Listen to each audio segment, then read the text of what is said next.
Hi everybody, I hope you're doing well. I'm just drinking an Ethiopian from Kore Biloya from the roaster Proud Mary here in Portland. It's got some really interesting flavors. It is, since it's a natural anaerobic, it's got some really nice funk to it. I hope you're doing well. I hope you have something delicious to drink, because today it's time for another reading from The Many Lives of Death.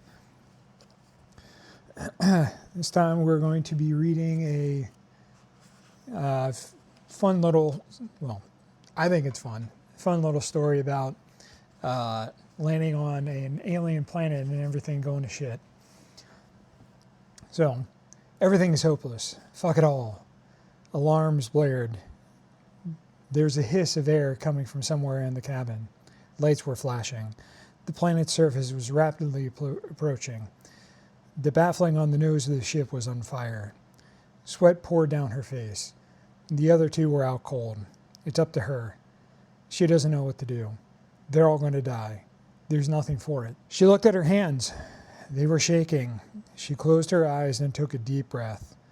The hissing didn't matter. That's a problem for after they land. The lights don't matter. She can see all the information she needed on the console. The alarm.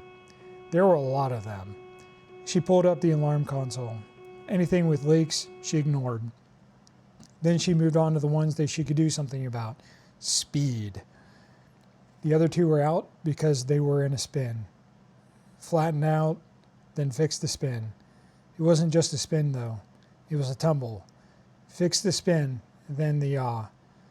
She grabbed the yoke and began to reduce the spin. She fixed herself to a horizon and worked to force the ship to align to it. Minutes passed. The ship slowly lost its roll. The horizon stayed horizontal. Now it just rotated out the window. Next, stop the rotation of the horizon. She pressed the pedals, slowing the rotation. This was harder, as one of the engines was blown. She idled the engine and used friction to slow the ship. Her crewmates began to wake. They'd take over. She knew it. They were still fucked, but at least they knew what they were doing. What? What's that noise? Captain Magna said. She grunted in return, straining to keep the ship under control.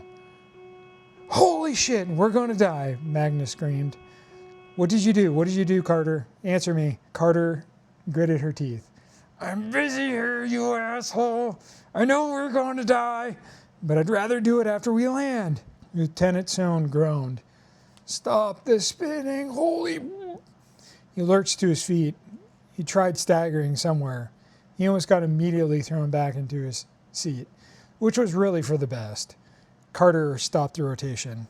The ship was slowing, which meant the air was hotter. The belly of the ship was blasting through the planet's atmosphere. It was a thick atmosphere. A lot more methane in the air than on Earth. Magna regained his composure. Let's get some more speed and get out of this heat. Ease the nose down. Carter eased the nose down, struggling. The ship wanted to tumble. Sweat dripped onto her upper lip. She resisted the urge to blow it away.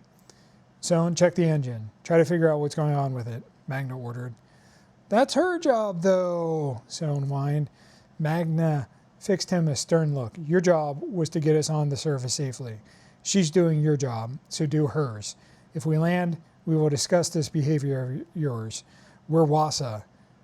Do what we need to. Magna shook his head at Sohn. Carter felt the air thicken, driving the heat back up. Sir, we will have to deal with this heat at some point. We can't pick up much more speed. Farther down we're going, the thicker the air.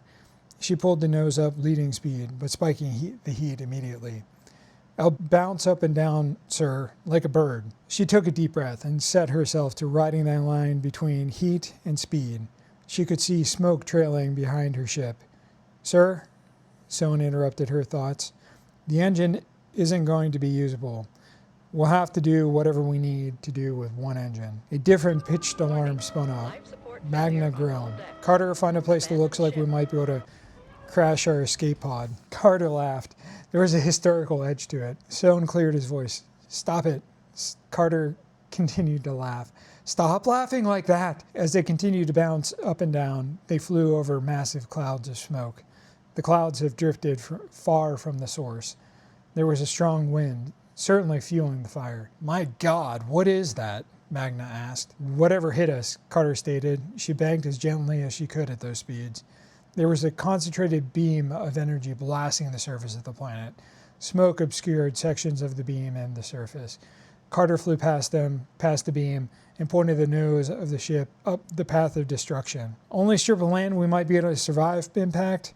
Every place has trees or water," Carter said, desperation playing on her face. Magna nodded.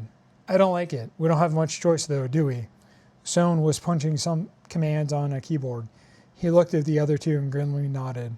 "I've got a route entered into the escape pod. Hopefully we're low enough and slow enough to survive." Carter punched some commands into the console while the other two prepped the escape pod.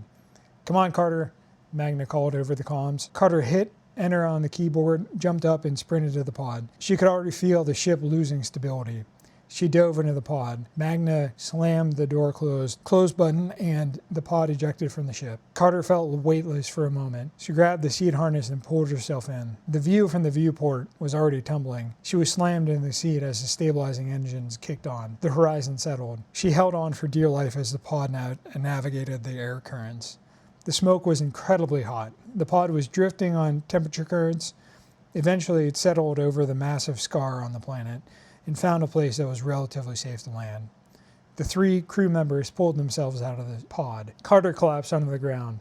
She fell asleep immediately. She felt a nudge on her side. She sat up. Her suit was covered in soot. The ground was an ashy, burnt mess. She blinked and tried to focus on who had kicked her. "Come on, get up. You slept long enough," Magna grated. "Help us set up camp." She dragged herself to her feet. A massive hab had already been set up. She went in and pitched in. "Near as we can tell," Soane began, "a solar eclipse caused the focused solar energy to tear grooves into the planet." Carter looked at Soane. "What do you mean? Like the moon is a magnifying glass or something?" Soane only shrugged in response. Magna gave him a look. "Whatever it is, it isn't a safe long-term location. If it is solar eclipses doing this, then this planet's ecology developed with that happening. For all we know, there's a continual solar eclipse moving across the planet. We're going to have to be careful. We'll be working in shifts. Carter, you've already had your rest, so you'll be up for the next 16 hours. Soane, your turn to rest." Soane grunted as he went to his room in the hab. Chances were they'd be hot bunking it. After he was gone, Magna patted Carter on the shoulder. "That was damn good work after we got hit. Soane and I were out for most of it, weren't we?" Carter nodded. "Yeah, we were all knocked out when we got hit by it." She blinked and rubbed her eyes. "Sir, I think we flew into the eclipse just as it was starting. I don't think Soane flew into a laser." Magna chuckled. "I don't think he did either. The thing about eclipses, though, they happen when the planet isn't behind the moon. We might not have been able to see it." Magna leaned back. "Ultimately, it's my fault." He glanced about the hab. "I know you've been busy. I'm sorry about Alex." She sat back stunned. She hadn't even thought about him, Gerald or Christine, and those were just the other crew members. She looked up at him. Shit. She rested on the hab and fell to her knees and cried. She cried so hard she threw up. She held her stomach as she bawled. She wiped her nose, then wiped the snot onto her pants. She looked up at the sky. It was dusk now. The stars were coming out. Alex loved this time of night. Said it was the birth of something different, not the death of the day. The sky glittered. She felt a hand on her shoulder. She looked up at Magna. He spoke softly. "It's normal, your reaction. Forgetting about everything else. You're not a bad wife." He looked up at the sky forlornly. "It's overwhelming. I almost rather I died." Tears streaked his face. "Oh my God, your daughter was one of the passengers," Carter gasped. All she could smell or taste was ash. I hope you enjoyed that. Again, it's part of Many Lives of Death. Feel free to check it out. It's on my website, and if you have any feedback about the story or any request, feel free to let me know. Thank you very much, and I hope you have a good rest of your day.